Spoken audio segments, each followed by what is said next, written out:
Okay, welcome. At this point, I'm thinking what is best to start this week's lecture. First of all, we have less slides than we usually do, but each one has a bit more meaning and interesting facts that I'll give you about those.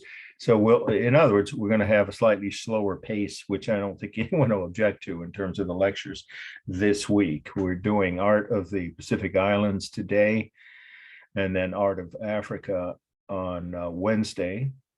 And we'll probably end a little early today, but I have a couple announcements to make. Actually, I already started to tell you these things last week, but I know not everybody attends every session. So hang on, let's, good timing. Okay, we're just getting started, so you didn't miss anything. I was just about to make a few announcements before we get to the slides for today. But this is, I think, an important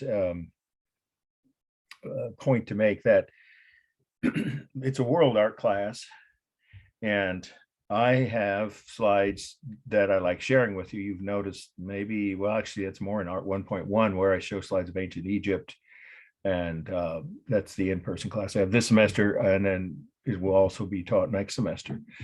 Art of ancient Egypt, it's fascinating culture, right? And Greece and Rome. So in this class, we haven't seen those, but you are going to start seeing slides. Oh, why is it internet? Oh, that's not my, yeah, I made sure everything's charged up. I did that last night and again this morning. Okay, good. It was unstable for a moment, so I always pause before we resume. All right, back to the point I wanted to make, which is that we're going to have to pick up the pace after this week. This week will be a little slower because we take more time to get into more depth and more details about the meaning. These are fascinating pieces of art that I'm sure most of you have never seen, except your only assignment for the next 3 weeks, because the next assignment, this is an important announcement, is until November 9th. That's your second midterm. Whole different format. I mentioned it last week, so it's on the YouTube post. I posted by Thursday, actually, last week's lectures. But if you weren't here or you haven't watched those, that's going to be an essay format test. It's going to require some explanation. I will send you a detailed email and explain it in class a week before the test, which is the next actual written assignment. So you have 3 weeks from Wednesday, actually, November 9th.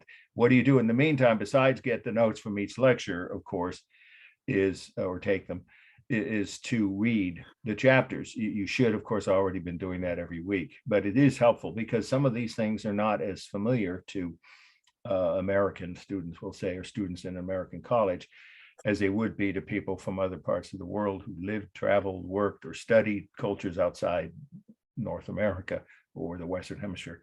Then we will get in the latter part of the course after this week, we'll get to some really important movements that you may have heard of, like Romanticism, Impressionism, Realism, Expressionism, and abstract art. And then we're going to finish with a couple of weeks on architecture, my area of expertise. Those weeks will have more slides than we have in the last few weeks, and so the pace will be slightly increased, but I'm still going to end on time. I think we won't probably end early much after this week. Now on Wednesday, I hope you'll stick around. It's optional, but I think you'll find it interesting. For after we finish with the required slides, the African art slides that are on the syllabus, we should have a little extra time for me to show you the slides, like I was starting to say a moment ago, that I've taken on one of my favorite trips with my daughter to the Museum of the Art Institute of Chicago. It's one of the world's great museums of art. They own a bunch of Van Goghs and Toulouse-Lautrecs and art from all over the world. So what's relevant is that I spent a whole day with my daughter in their new international wing, which covers all the outside of the Western, Europe and North America, all the other world cultures, each one of which has a separate gallery. It's beautifully presented. And I'll show you some slides. You won't have to take notes at the end of the class on Wednesday that you wouldn't see anywhere else unless you go to Chicago and go into that incredible museum. I think it's the third most highly attended museum after the National Gallery in DC and the Met in New York in the entire hemisphere, or at least in this country. It's the Art Institute of Chicago. My parents were students on art scholarships when they met there. So I grew up with that But they didn't have a world art section back in when I was a kid, but now they do. Highly recommended if you want to, if you happen to be going there this semester. It's an extra credit option. The odds are not likely, but in any case, if you ever are in Chicago and you have more than a 4-hour layover, take the subway. It's a very efficient system from the airport, and get out right at the closest subway stop is right across the street from the entrance of the Art Institute. All right, let's get to the only other two things before we start the slides. This is important. I'm not going to call out names this week. I did that last week. Thank you for those. It was 2 students who I had thought, or temporarily forgot, I should say, had already sent their papers in, and they resent them, and I confirmed. So that's good. Now, I haven't had a chance to grade them because I've been catching up on grading the ones, all the dozens I got that were submitted earlier. But those will be graded should be by late this week, and you'll get your grade back. I still don't have papers though from, I'm not going to call names out now, but hey, anyone who's here now or sees this video on YouTube that isn't listening live would know who they are. That is, I have several students, or at least a few left, actually only a handful, 3 or 4 maybe, who took the midterm but didn't turn in a paper. That's fine. However, it's getting late in the semester now for you to wait another couple of weeks, because then we have a second midterm. And if there's extra credits, you want to be able to have time for that before the final. So I would suggest, yeah, okay. Yeah, I don't hear, see, I thank you for that notice, but when I hear that kind of interruption, I always try to be proactive and ask that person either, or else to remute everybody. I didn't hear that on my laptop, but apparently there was a problem. Okay, is that taken care of now? Hopefully. All right, before we get to the first slide of Art of Pacific Island Cultures, let me ask any questions about, but like I said, nobody's done more than half maximum of, half of the total maximum of 60 points. The most anyone's done in this class for extra credit is 30. Of course, some of you won't need extra credit or don't feel you do, maybe until you get your, second midterm grade back, but why not have that extra cushion? In any case, the opportunities are still available, all the opportunities for extra credit. It looks like I'm going to do a walking tour. So it's my last announcement before we start the first slide on the syllabus in just a minute. I don't know if I can do it this way, but let me do it this way. I have 2 options of the dates for my walking tour of architecture, where you get to go inside. We, as a group, go inside at least 2, usually it's 3 or 4 historic homes or private buildings that are not open to the public, and they're over 100 years old by famous architects who we're covering in this class, and you'll be tested on. And not Frank Lloyd Wright, he didn't do any buildings in Berkeley. Well, actually, there's one house that he did for a client in LA, and it was never built. And then someone after he died put that house up on the hills in Berkeley, but that's not one we're going to see. We're going to see some really beautiful, because that house isn't even 70 years old, but the ones, or even 50 years old, but the ones we're going to see are historic homes, and they're in my book, so I know the owners, so we get special permission.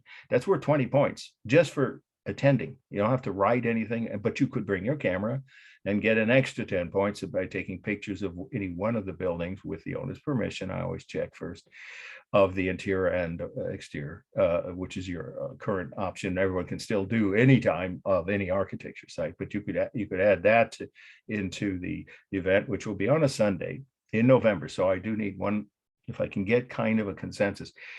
I could either do the 13th of November or the 20th. I'm veering towards the 20th, but that is the weekend before Thanksgiving. And I was told by a couple of my friends, I'm talking about friends, not students, who want to come on the tour. It's open to anybody, by the way. You don't have to be a student to take the tour. So some of you might have a guest, a family member, significant other you want to bring, and that's fine.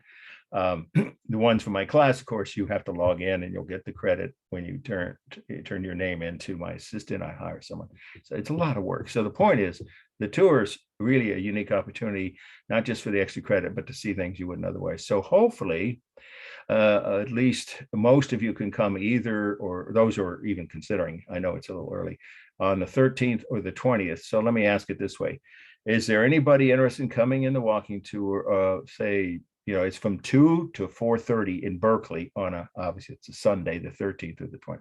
So anybody interested in coming who would like to come, who can't come on the 13th or the 20th, because that might help determine which of those 2 Sundays I pick.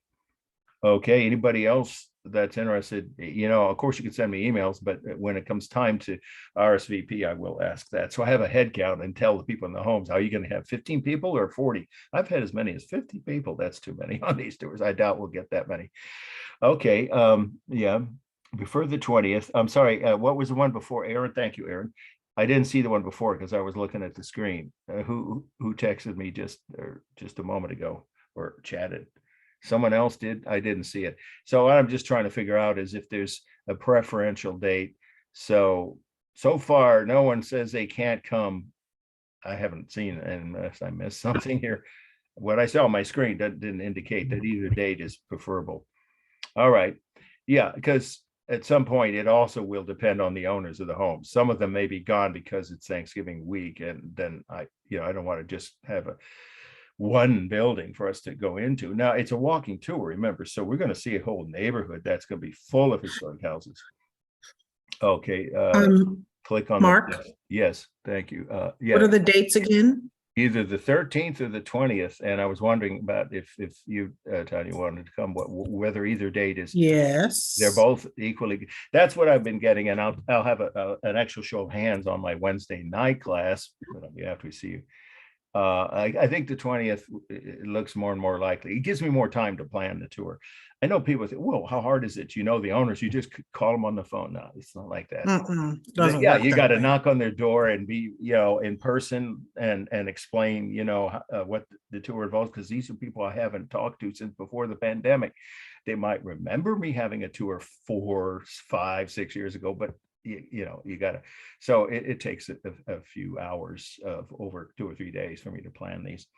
And so I will then get back to you once I have a consensus from the other class, which is a bit larger, 37 students. I'm amazed that they're the perfect attendance for the midterm in that class. I'm amazed. The in-person class. I think that's partly because of the fact it's the only in-person art history class on the main campus. Oh, you may be out. Okay, so that means we have one person that prefers the 13th so far. If any of you want to send me emails with which if either date isn't doable, but you think you might want to come, I'll take that into consideration. I'll make a determination by next week sometime, okay, as to which date.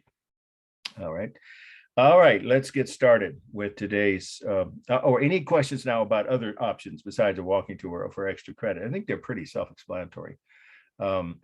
The architecture option, museum visits, I've already gone over this, so I don't want to keep repeating that. They're all listed and described at the bottom and of page 1, top of page 2 of the 2-page handout. You've got the first day of class or when you join the course grading policies.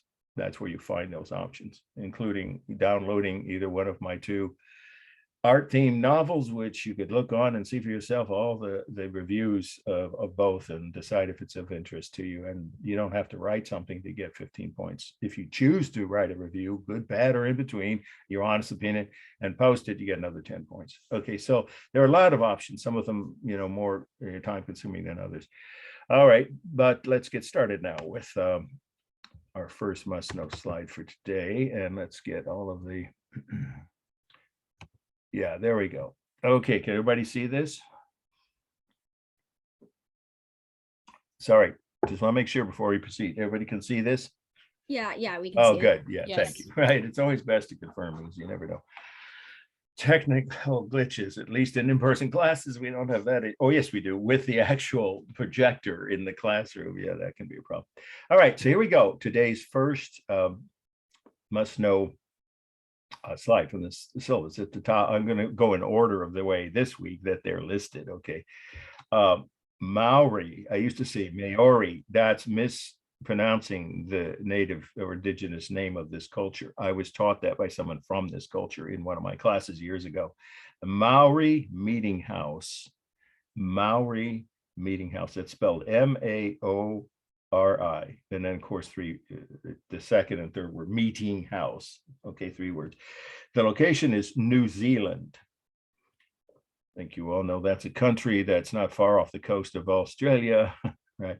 New Zealand. And the date, you always remember, you don't have to write the little C if this is on the exam. I'm going to go ahead and say I'm not cutting this slide from the study list because I think it has a lot of interest and relevance. to understanding Pacific Island cultures. Okay, circa just means we don't have the exact year, about 1840s. You could just write 1840s apostrophe. Okay, so that's a while ago, right? That would be before New Zealand was a country, but by the time this it's a lodge. It's a meeting house, but it's the style of a building that most historians would call a lodge. A lodge would be a place, this is all part of the meaning now, right?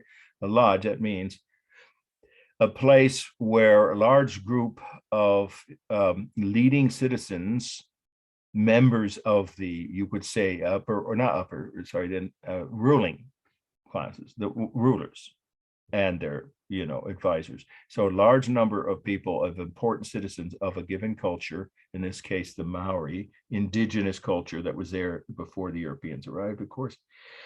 They would meet in this large building that can hold, scores of people, maybe even a couple hundred, and make decisions or hold religious and other important ceremonies for that culture or that village. Of course, this is, a small town or village within the Maori culture.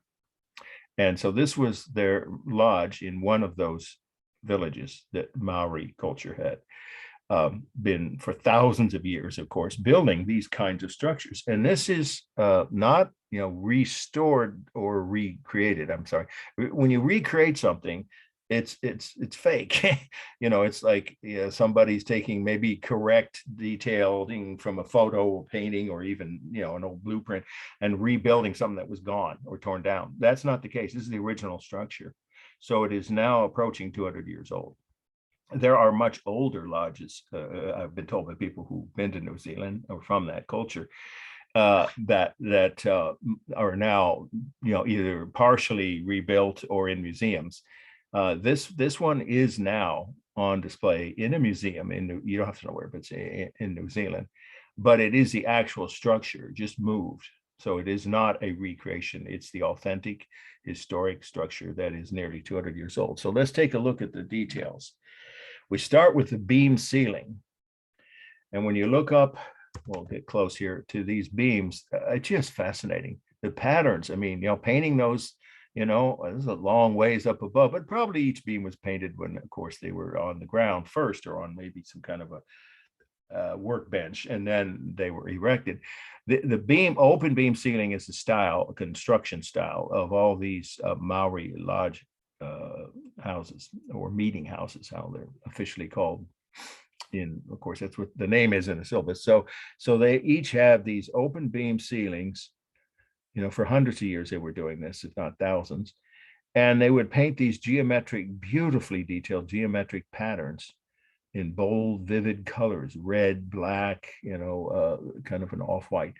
But the more important thing is the figures. These figures, you're going to see a close-up of a couple of them. In fact, I think it's this one here, but in any case, in the next must-know slide. But for now, we'll just say at the bottom of each beam, each ceiling beam, would be a carved figure of a previous ancestor, or at least the spirit of what they thought a previous ancestor who was one of the rulers in this lodge, maybe generations before, long since had passed away. So their deceased ancestors were used as decorative detailing and symbolically important connections. I'll say it again, as both a decorative detail and a symbolically important connection to their deceased ancestors. The heritage or heredity, how you want to say that, of this whole village would be symbolized by these figures. They're carved wood, and we're going to see one close up, but for now we're just making that general statement. Now, what are these figures?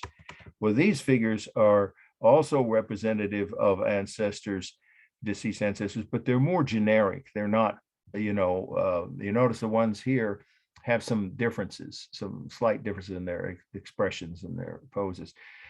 These ones here on the wall tend to have the same characteristics, and they also would be symbolic of the spirits that protect it, not just the dead souls. I mean, the souls, sorry, I meant the souls of the dead ancestors, but spirits that they, worship, that they believed in their religion, to protect this village. So these are more generic images that would be symbolic of those kinds of spirit powers that so they want to have around them so they can be protected from bad things like floods, fires, famines, wars, things that could, of course, harm the citizens of that village. So these are more images of God's general images of God's protecting. There is at least some evidence that the two main ridge poles here, or supporting, I just say supporting poles here, the two main ones used. There's a third one behind whoever took the photo was standing between the first and second. So there would be three of these, but that's not a requirement. That just in this particular lodge house, they happen to have three of these very important supporting poles, but they are also decorated at the bottom with a figure that literally is helping support. And that most historians believe are actual portraits of deceased leaders. They would have had some image of that, now deceased leader. And they could be from one generation ago or even hundreds of years in the past. But in any case, some previous ruler or leader, perhaps of the whole village, would have been the model that would have been used as so these figures actually are portraits. At least many historians believe that. The whole thing is made out of wood and the decoration. So it's painted and carved wood. We'll do the formal analysis in just a minute. And it's got a high peak ceiling. And that, of course, besides makes the interior space more, comfortable, right? It also and it is a hot climate in a large number or most of the year, it's quite hot and humid. It tends to make the interior a little cooler, a little less hot and humid by having high ceilings. And also the people inside don't feel so cramped. So you can get a large number of people. So maybe even the whole village, it depends on the size of the village, but certainly dozens at least, if not scores of important citizens of this village, including all of the people on the ruling, what would be a council, tribal council would be the easiest way to describe it, would definitely all be expected to come to every meeting in this lodge house. Okay, so that's the meaning. Formal analysis, well, this is a very symmetrical structure, right? With the ceiling beams and equal numbers and the side panels here of these spirits protecting them. These have a very conscious, deliberate effect of balance, left to right. Now, top to bottom, it depends on how you look at it. Now, that floor is a modern museum installed floor. The original floor would have probably been wood or maybe dirt.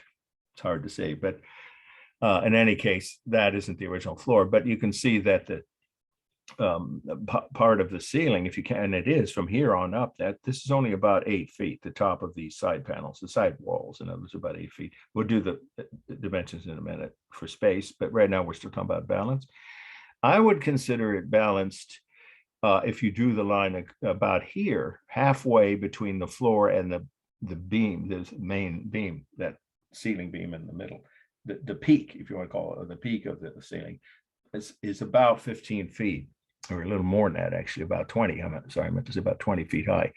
So if you went, up to here, I would think you could call it roughly balanced because of the, bottom section with these figures and that area covered. But some people would think of it as the ceiling dominates so much the upper half that it's unbalanced toward the top. But it's definitely balanced left to right. Okay, for space, let's do that. It's a peaked or open beam. You say open beam ceiling, or you can say peaked if you prefer, ceiling, about 20 feet high, with walls, rectangular room with a peaked or open beam ceiling, roughly 20 feet high, and walls that are about 8 feet high. Okay, and the whole thing is shaped in a rectangle. Okay, then is it stable? Well, on the walls and each individual beam, but obviously the shape of the roof makes it very dynamic. And each figure, we'll get to see close up of one of these figures in just the next slide. Those are dynamic, even though there's kind of where they are lining straight up and down on the wall. The individual carved details of these spirits, guardian spirits, are very dynamic. So it's both. The individual decorative patterns painted on each beam, clearly all of those are dynamic. So the structure, the outer walls, and each individual beam is stable, but all of the details are dynamic. I already mentioned the materials are real materials. Is there simulated texture? Well, yeah, if they're emulating. By the way, this was the culture, Pacific Island cultures invented tattooing. I think most people know that. I think you do. If not, then that's something you might want to be aware of as part of all of the slides that we're talking about today for Pacific Island culture. That's where the concept of human beings using their body as art started, is in the Pacific Island cultures.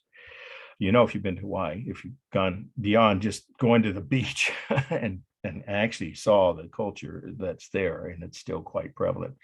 We'll talk about that with one of the slides from Hawaii today. Okay, but the point is that tattooing is indigenous or you know, basic activity, right? Or art form, certainly call it that, an art form that began with the Pacific Island culture. So you see those are simulated. Carved lines create simulated texture on the bodies of both the spirits, the guardian spirits, and the ancestors and former portraits of former rulers. So there's a lot of carved line that does create simulated texture, but the real textures are also there with the real rough wood on the beams, of course, and the wall panels. I don't see any smooth textures here. There are no windows. Okay, then we have the largest mass. That's pretty easy. The ceiling. Then it would be the floor, and then the side walls. Modeling is just shadows created by, in this case, a museum. As you can see, these lights were installed. That's not 1840s lighting, of course, by the museum. So originally it would have been from the sun, but now the modeling is just the museum lighting, creating shadows. And then we have the rhythm, obviously, the beams themselves in each of the carved figures. And within each figure, there are arms and legs and heads, powerful rhythm. And then let's see, color, it's mostly warm except for the white geometric patterns painted on the beams, but even there, the colors, well, black would be neutral, of course, so there's some of that in the background. We'll go close here, but there's the beams, all the wood itself, all of wood is by definition a warm color. So it's mostly warm colors here.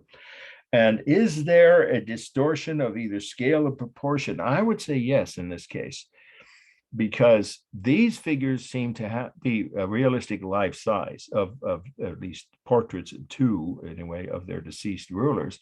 But here, these, I mean, they may have been shorter than, as is every culture, you know, the average height of human beings in every part of the world has slowly gone up. I don't know if you know that, over the last several hundred years. So, but nonetheless, I don't think they were 4 feet tall, the height of these carved figures. So there is some unrealistic scale. There we go. Remember, that's between figures, between the actual life size former rulers or deceased rulers who are accurate life size figures, and the shorter than realistic or shorter than life size figures along the beams. So there is a distortion there. And the proportions are too, but you can't see them that well. They have exaggerated heads. Well, let's just say that the heads, see, look how big the head is. It's almost half the size of the total figure. So there's a distorted proportion too. You'll see that. And of course, it is a very conscious, sophisticated technique in African sculpture, which inspired Picasso. Some of you may know this. If not, when we get to Picasso, you know, he had a lot of flaws, but he was open about giving credit to cultures, which one of which was Pacific Islands, and the others were African carved wooden figures. We're going to see on Wednesday. A lot of the early, not just Picasso, but he was the first one to say, you know, these were wonderful figures of art, or you know, inspirational for him and his creating his various types of painting, which we'll get to later. Okay, so just say there's a deliberate distortion within the figures in the wall panels, and this unrealistic scale between the figures on the poles, at the bottom of the poles and the bottom of each beam. I think we've covered everything here now. Let's see, did I miss anything? I don't think so. Okay, here's one of those figures. And so here we go, the title of this next must-know slide. Okay, this is carved figure, you know, with an ED, carved figure from storehouse doorway. So it's actually not from that building. I'm sorry, I misspoke. It looks so much like it. There is a separate photo in Stockstead of one of those figures on that last slide. This is not from that meeting house. It's from a different building.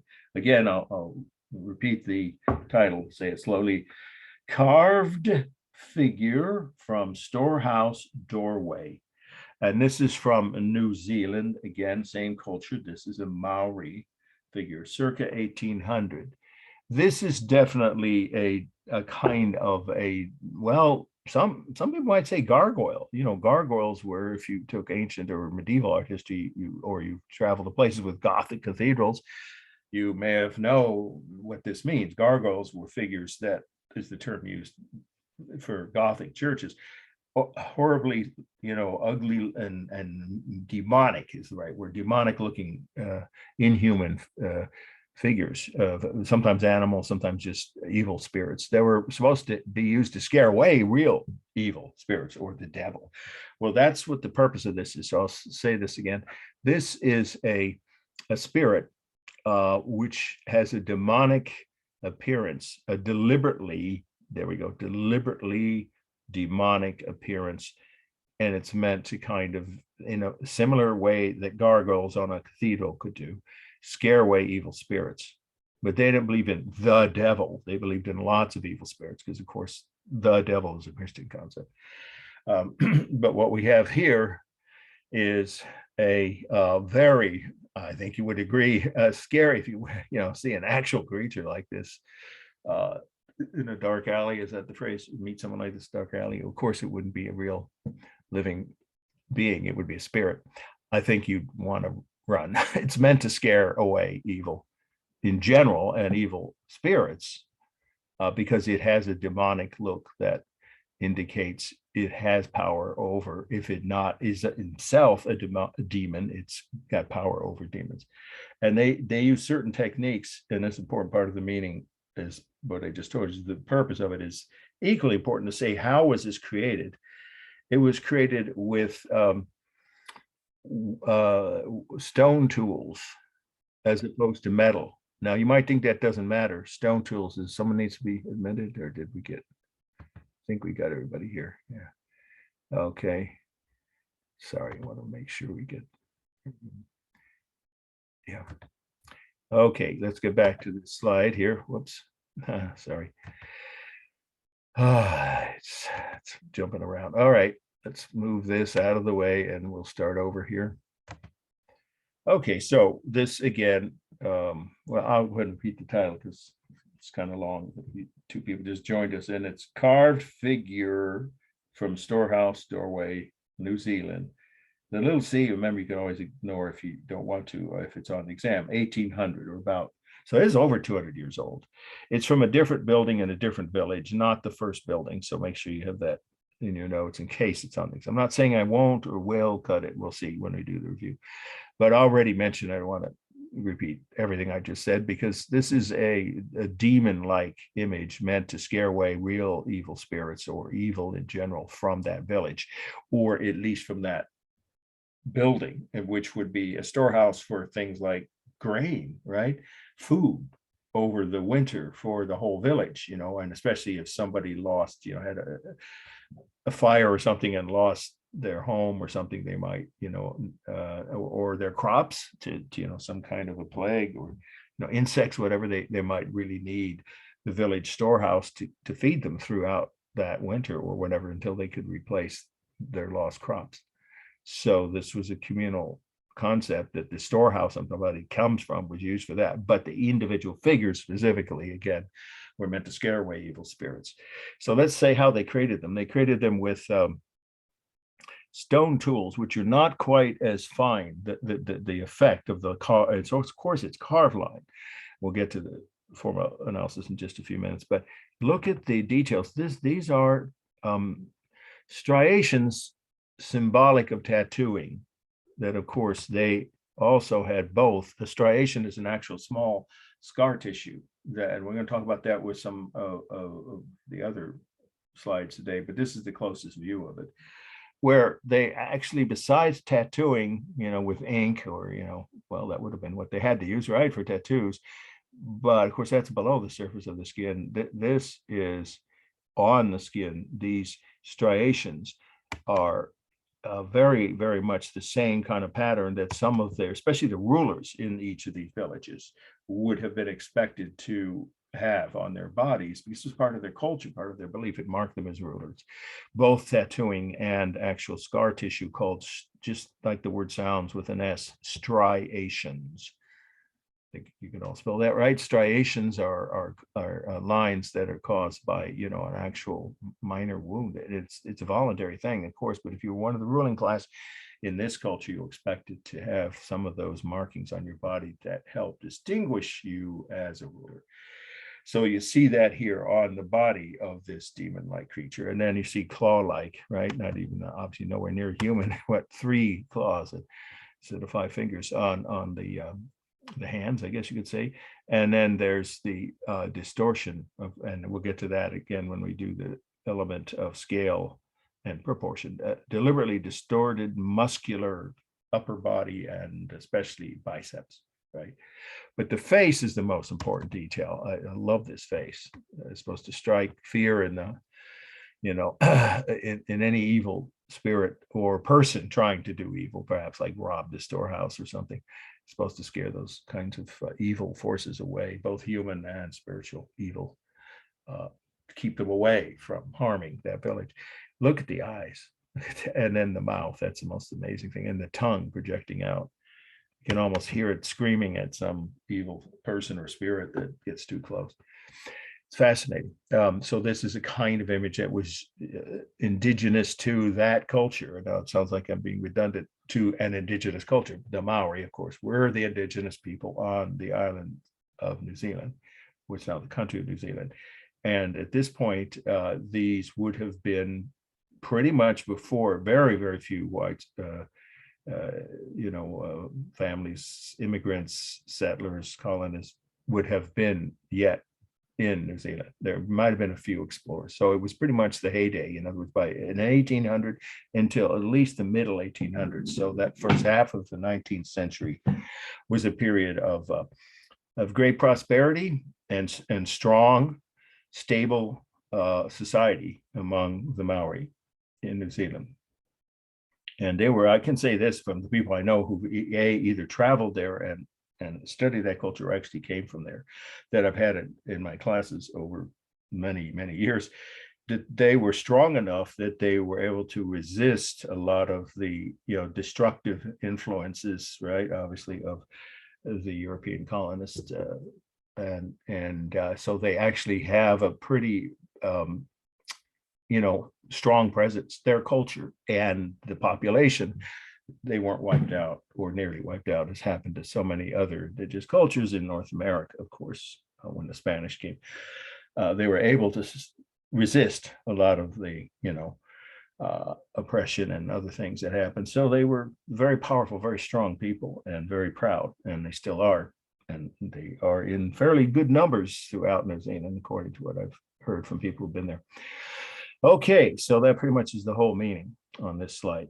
So let's do our form analysis. Is it balanced? Oh yeah, I love the way the head is extra large, yes, compared to the body. But again, if you draw the line down the middle of this panel, you got to say there's roughly equal amounts of body mass above and below, with the extra thick, heavy, biceps and legs and this torso here. So roughly balanced. And then of course, it's totally symmetrical left to right. The rhythm should be obvious with the arms. Claws are really not hands, legs, eyes, lips, a lot of repeated shapes. It's entirely dynamic. I don't see anything stable about it. I don't think there's a single straight line here. All of the textures of the striations, I'll spell that again, I didn't before, did I? S-T-R-I-A-T-I-O-N-S, striations. You don't have to know the exact spelling of a word, any word not on syllabus, but for those who want to have it in their notes, that's the correct spelling. So these striations and, in other words, carved line creates all the cemented textures, right? That's the only kind of line here. These create very realistic and vivid simulated textures like the body of a ruler would actually have on their body. at least on their, biceps and arms and legs. And even on the face, there's some right below the eyes, between the mouth and the eyes. And that's all done with carved light. Obviously, the deep modeling here is from a lighting, probably a museum. It's probably almost certainly a museum, but originally it would have been the sun. So it's meant to be very strong modeling. So it would have been, in the open sunlight on the outside near the entrance. Probably you would have to walk by this to get into the storehouse, and therefore the sun would create natural modeling. And then it's single mass, as far as I wouldn't think you can break it down into smaller masses. It's a single body of the demonic spirit. Okay, the color is warm. It may look cool here because of, the slight, over the decades or centuries, actually over 200 years, the wood might have taken on, but the real color of the wood would have originally been like you see here, right? You can see that. So it's a dark brown, or some think it turned into gray, but it's basically a warm brown tone of almost liver color. All right, then let's see. Oh, proportion. I already mentioned this, but now you want to write this, that this figure definitely has a distorted proportion. The head is way too big for the rest of the body. There's only one figure, so there's no difference between it and another figure. There's no distortion of scale. That's, remember, only between two or more figures. So within a single figure, there is distorted proportion. The arms and legs are much thicker and heavier than any, even quasi-human would be there, but the head especially is deliberately exaggerated. Let's see. And for space, we just have overlapping. There really isn't any other technique here. The claws overlap the torso or stomach, and the figure overlaps the background, of course. Okay. Moving on. These are fascinating. Now, this is a similar culture, but being it's on a different island chain, right? It's not an extension or an offshoot of the Maori culture, even though the name of this culture is very similar. Okay, so it's the third must-know slide on today's list. Maori, and that's not Maori without the R, M-O-A-I, ancestor, singular, figures. M-O-A-I, Moai, sorry, that's how you pronounce it. Ancestor figures, plural, 3 words. The location is Easter Island. In fact, they just had an earthquake. It bothered me to read that. Some of these sculptures fell and were destroyed or damaged in a recent, it was like a week or two ago. But most of them survived. Easter, just like the name of the holiday, Easter Island, and the date, again, little c, you don't have to write, but circa 1500, what is it, over 500 years old. These are gigantic images of ancestors from this island culture, Pacific, of course, island culture, the indigenous culture. And they have been standing for over 5 centuries. In some parts of the island, even longer. Some of them are over 1,000 years old. But these, at least they were before this recent earthquake, are some of the best preserved ones and largest. How large are they? Well, the tallest figures are over 20 feet. I believe it's 22, somewhere between 20 and 25 feet would be the ones, these two on the end. But even the shorter figures are almost 20 feet. Now, they're wearing a hat, a kind of a ceremonial hat, with a top knot only still present on 2 of these figures here, right? This one's missing its entire head. So what had originally been 6 figures, all of which were carved with an actual ceremonial headdress, and then a top knot, right, above the headdress, only 2 of which have the top knot, 4 of them, the headdress. But the shells, I love this, used for the different color black and white shells for the eyes are some of the most hypnotic, and that's meant to look like that, trance-like, you could say, or hypnotic expression of any kinds of sacred images I've ever seen or studied. I mean, they're meant to look hypnotic because these are invoking, why they did these figures is invoking the help, the guidance, protection, all the above, help, guidance, and protection of their deceased ancestors or former rulers. Specifically, these are rulers, individual rulers that they were trying. Now, are they portraits? Not exactly, because they're so similar to each other.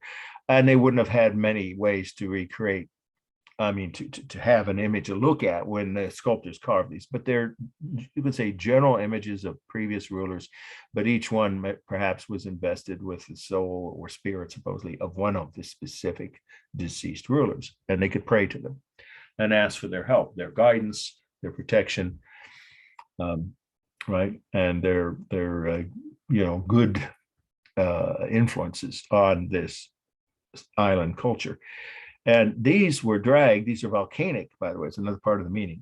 Each one of these, the stone work on them is a rough stone. Let's get up close, and you can see that really clearly here. That's not from age. Well, it is partly. This has aged quite a bit, but even with these two figures here, where their arms are all at their side, their heads looking straight at us with these hypnotic stares, elongated ears. We'll talk about some of the proportion issues here in a minute.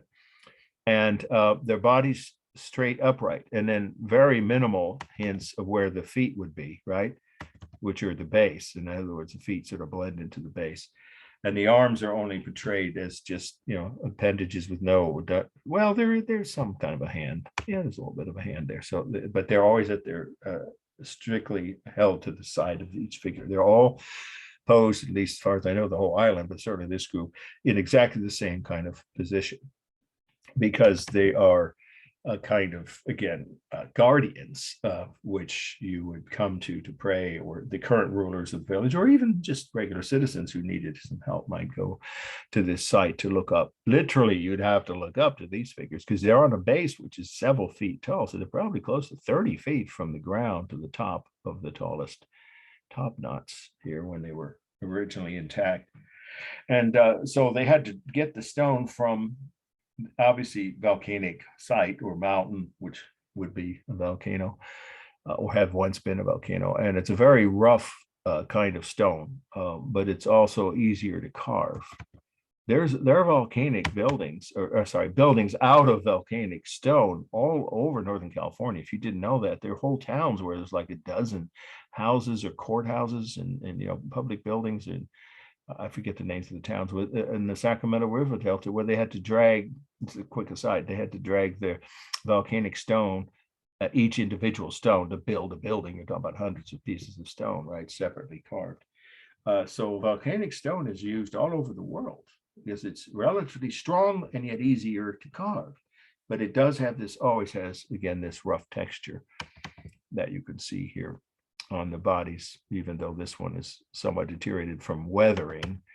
You can see that effect here, right, on all of the figures. So it's a green volcanic stone and then a red volcanic stone, very interesting juxtaposition of colors, right, on their hats, and then a black volcanic stone for the top knot. So you've got cool, warm, and neutral, all those colors. So let's go ahead and do the formal analysis now. Say it again. Well, obviously the eyes are a mixture of, well, they're black and white seashells.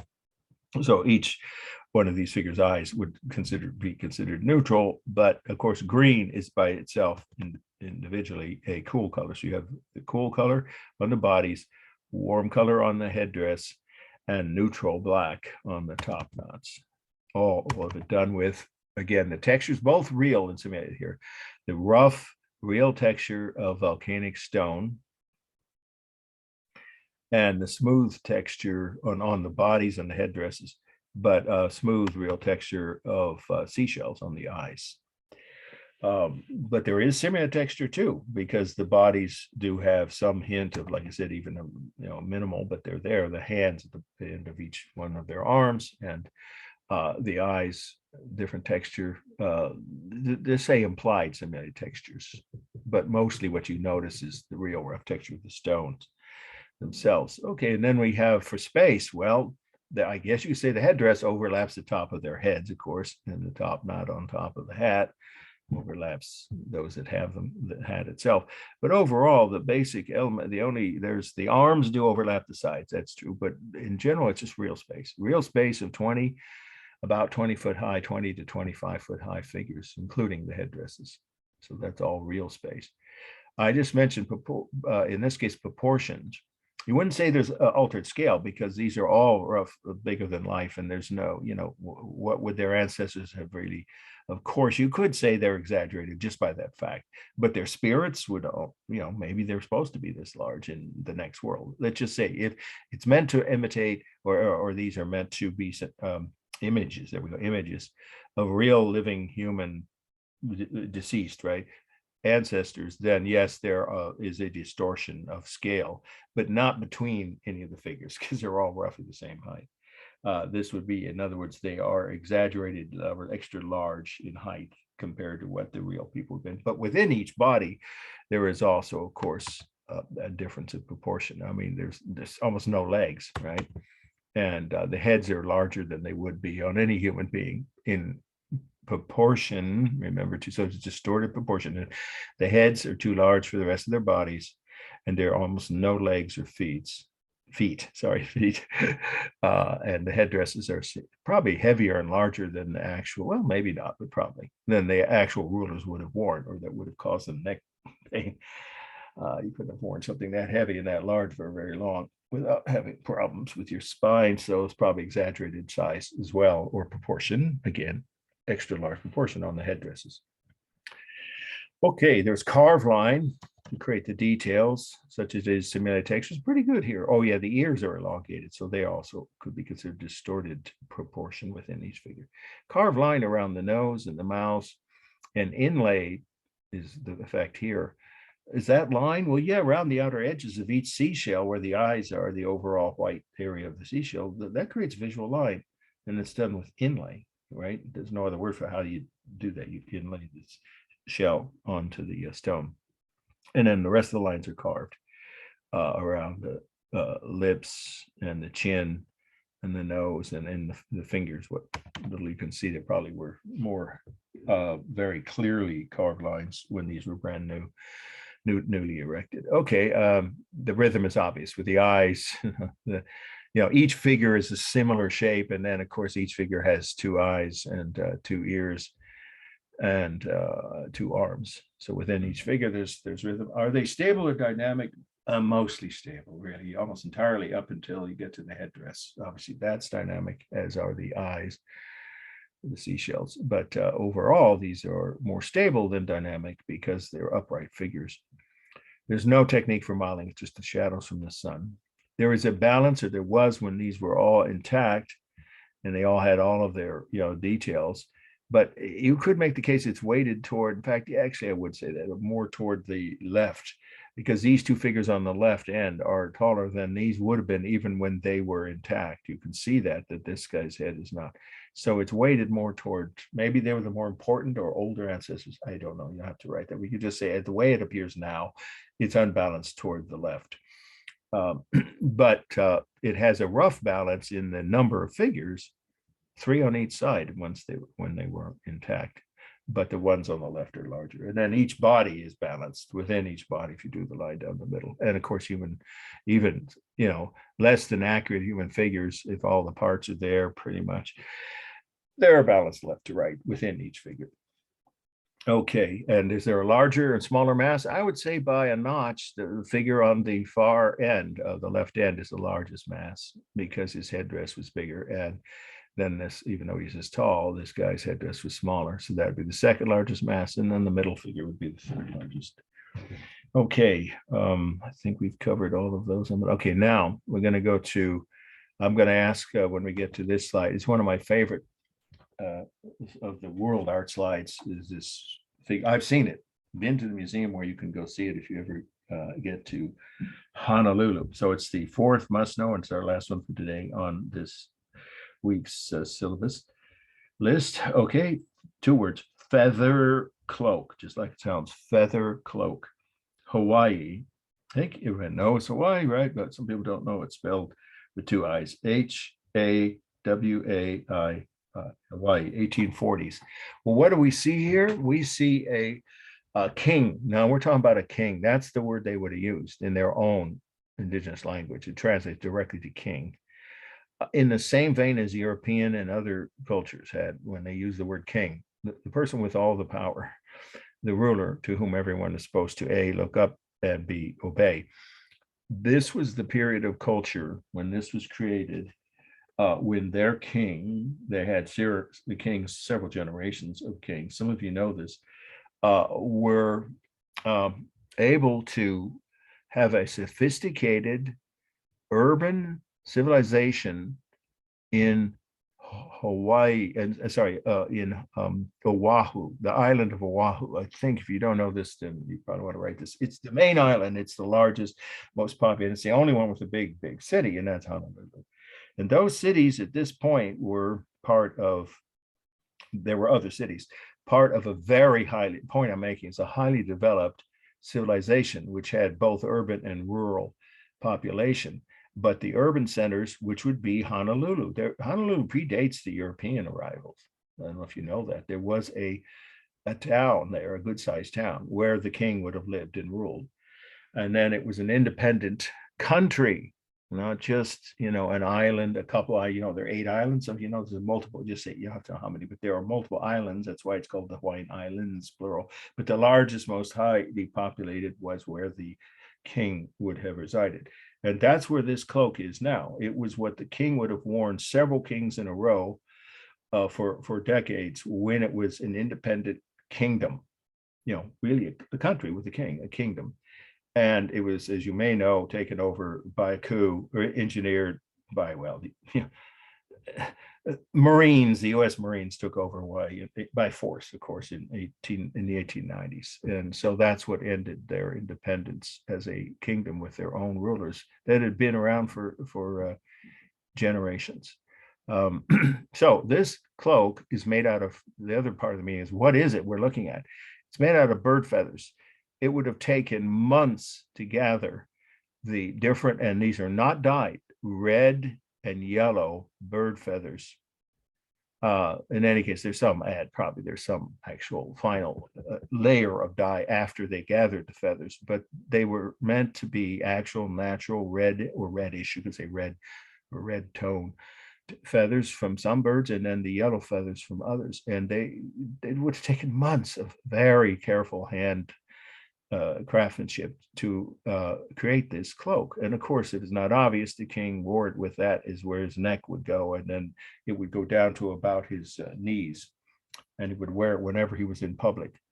Magnificent effect, of course. And they had these incredible headdresses. If you haven't been to this part of, if you've been to Hawaii and you just went straight to the beach, I understand. That's what most people do. But next time, if you go back to Hawaii, take a few hours to go to a few historic sites that predate where there are objects. Like this is in a museum called the Bishop Museum. And the building is from the colonial period, right? Or when there were already Europeans there. But the artifacts are from before the incursion of European culture. They go back hundreds of years. There are canoes, there are banners, there are headdresses, there are weapons, there are tools, finely carved jewel boxes, and lots of things with bird feathers, including this cloak. It's called the Bishop Museum, and it's in Honolulu. And most American tourists don't go there. The ones on the island know that, but and sometimes other visitors. So it's well worth a visit. Yeah, there's no other museum like it in the United States. Plus, it's the only part of the United States, the only state, Hawaii now, of course, is a state, that has a royal palace where these kings lived. Well, toward the end, that's one of the last things they did was build a permanent structure, very Victorian stylistically. It's late Victorian, but it's the real thing, where the last 2 or 3 kings of Hawaii before they were overthrown by the U.S. Marines lived and ruled over the Hawaiian Islands. It's a fascinating culture. And many people would argue they invented not just, we know, I already said that tattoos were an invention of Pacific Island cultures overall in general. But there are, many people believe Hawaiians should be given credit for inventing surfing.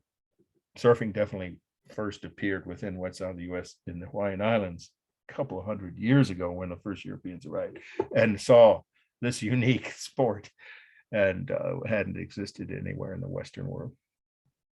Anyway, it's a fascinating culture. And so we'll now do a formal analysis, and then we'll end maybe a few minutes early here, but I'll take questions as always at the end. if anyone needs to ask anything. So it is, rhythm is just powerful here, isn't it? These crescent shapes, that are nicely, distributed across the space. They draw your eye across from, one end to the other in a big round kind of curved line visual effect, right? It's meant to be rhythmic. And of course, they're similar in shape, right? These two obviously are these two shapes, and then these prongs here. But each individual feather, of course, is part of the rhythm. It's dynamic. I don't see a straight line anywhere in it. And of course, feathers themselves, by definition, are not stable. It is warm. Both the yellow and red feathers patterns are warm colors. It's a single mass. And for space, it is a real object. So the space is real. I wouldn't say there's any overlapping here, which is roughly about 4.5 to 5 feet. Well, around the neck, it would have then come down to the knee. So yeah, it's somewhere between 4.5 and 5 feet from the neck piece to the bottom of the outer edge. And it's wider than an adult man's arm stretched out. So it's also at least 6 feet wide.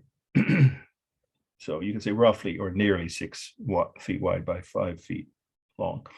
And that's all real space. And then we have the texture is the smooth texture of feathers. You ever felt a bird feather? They're always smooth. There's no simulated textures here. There's no modeling, no technique for modeling. And there is no line. I wouldn't say there's any line. And there isn't really any distorted or exaggerated proportions here either, because of this, not being related to any real objects or real figures, in, animal or human figures in the real world. So there's no distortion in proportions or scale here.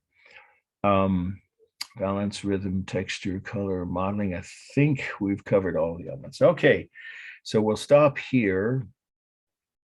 And I will take any questions anybody might have about, the things I mentioned at the beginning, extra credit options, the walking tour. Like I said, let's hold off. And then next week, I should be able to give you, certainly by a week from Wednesday, a date from which the tour should be held. And it will either be the 13th or 20th, the walking tour. And then the details of where to meet and the neighborhood, we're going to cover all of that, and how to RSVP. That will be in an email, as well as I'll announce it in at least 2 weeks before the tour itself. So certainly by the first week of November, you should have all that information. Other extra credit options. So like I said, no one's taken all of the maximum extra credit available. Anybody have any questions about anything relating to things we covered today? Remember, your next assignment is for the next 3 weeks. Or 3.5, but until 3 weeks from Wednesday before the next written assignment, which is your second midterm. You'll have detailed instructions a week before that test on how to prepare. But anyway, in the meantime, you just read each chapter for each week on each of the topics before the first lecture on Monday, so you have the context and background. That's your only assignments between now and the second midterm on November 9th is when that'll be given. All right, any questions anybody have about anything we've covered or anything we didn't talk about relating to, as I said, I still would hopefully see, I have yet to see a few people's first paper or research paper. It's getting kind of late. So if you're one of those people who took the midterm but didn't do your paper yet or submit it, please try to get that done soon. It's only 10 points off. It doesn't go up after, the first week after. It's anything more than 7 days late, but it's getting far enough down the road that you'll get backlogged and probably not be able to get a good grade if you wait too much longer because of the second midterm and the final and your other classes, so with their deadlines. Okay, any questions from anybody about anything we've covered? Well, thank you guys, all of you, for your comments, and I expect to see a few emails if you feel like you think you want to come on the walking tour and you've checked your schedule, you didn't have a chance to. I only saw 3 or 4 statements on the screen. I might have missed a few. As to whether the 13th or the 20th is doable or both are equally doable. If one of those dates isn't, then please say, I want to come on the tour, but I can't do whatever date. That would be helpful. And then I'll keep track of those. And by next week, I'll have a consensus for both classes and choose which date. All right. One more time, any questions? Okay, see you guys on Wednesday. We're covering African art.